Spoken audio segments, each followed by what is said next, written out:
A lot of the work on the general education curriculum was parallel to the work on K to 12.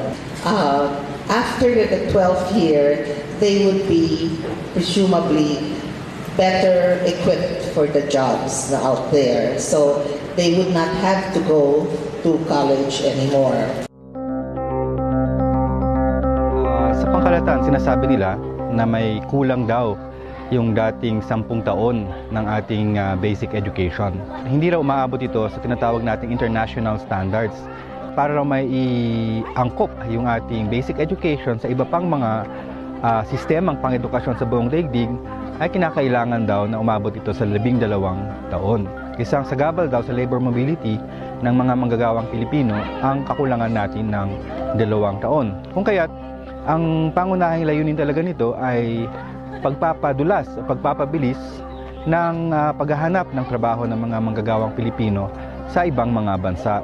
Na sa katunayan ay hindi naman talaga malaking problema dahil tayo na ang ikalawang bansa na nagpapadala ng napakaraming overseas contract workers. Hindi lamang ito sa konteksto ng pandaigdigan, kundi sa konteksto rin ng ASEAN.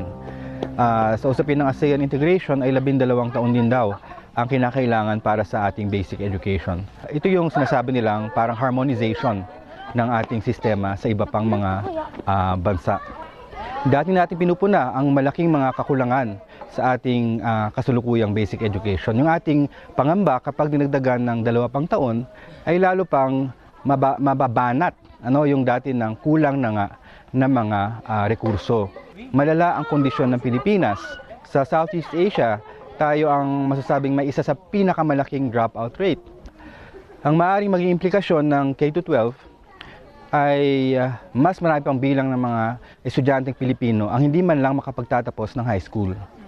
Nangangamba tayo doon sa usapin ng streaming ng mga estudyante na meron ng stream na pang VocTech na lamang. Ibig sabihin, pagkatapos ng vocational technical course ng 12 taon na yan, ay diretso na daw sila sa trabaho. Pinililit nito yung posibilidad at yung accessibilidad ng tertiary education. Ang sinasabi sa kanila ay huwag na lang kayong maghangad ng masyadong mataas at kayo ay makontento sa mga trabahong mumurahin na i-export natin sa ibang mga bansa. Meron tayong mga tindig kaugnay ng K-12. At pangunahin, siyempre, ang ating tindig naman ay hindi naman usapin lang ito ng bilang ng taon. Ang usapin talaga dyan ay sapat na suporta ng Estado para sa batayang o basic education. Para may sapat na aklat, may sapat na silid-aralan, may sapat na mga upuan. Yung mga guro ay mabigyan ng sapat na pagkakataon na mapaunlad ang kanilang kakayahan. Sa kabila naman ng kahirapan ng nakaraming Pilipino, ay yung sapat na suporta rin na maibibigay sa kanila para matiyak na makapagtapos ang 100% ng ating mga kabataan ng basic education. Dahil yan talaga ang hinihingi ng pag-unlad ng isang bansa. 100% dapat ng lahat ng mga kabataan ay makapagtapos ng basic education. What happened to Filipino?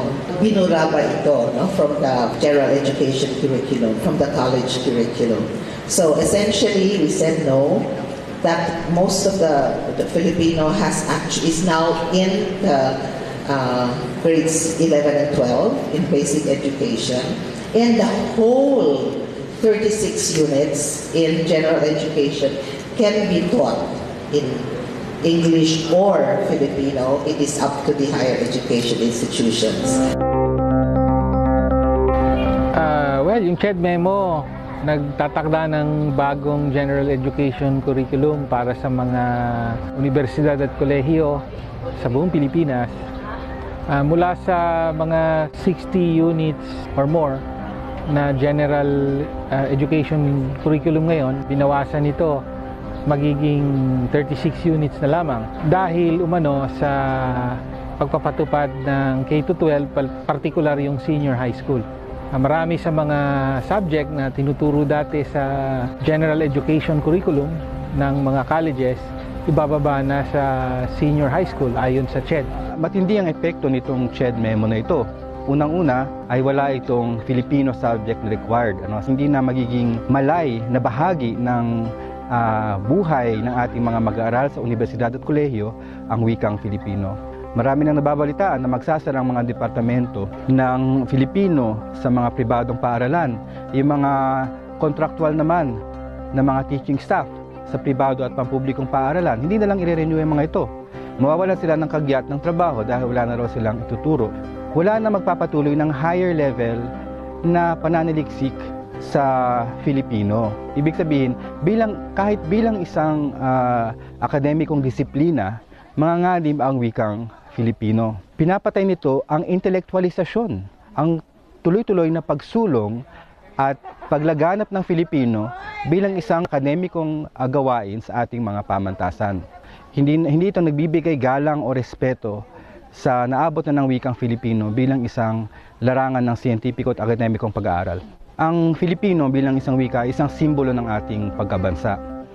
Pero hindi lang dapat ito manatili bilang isang simbolo. Ito dapat ay maging isang wika na ginagamit natin sa lahat ng mga larangan ng ating kaalaman. Ang pagpaplanong pangwika ay bahagi ng tinatawag nilang applied linguistics o social linguistics, kung saan may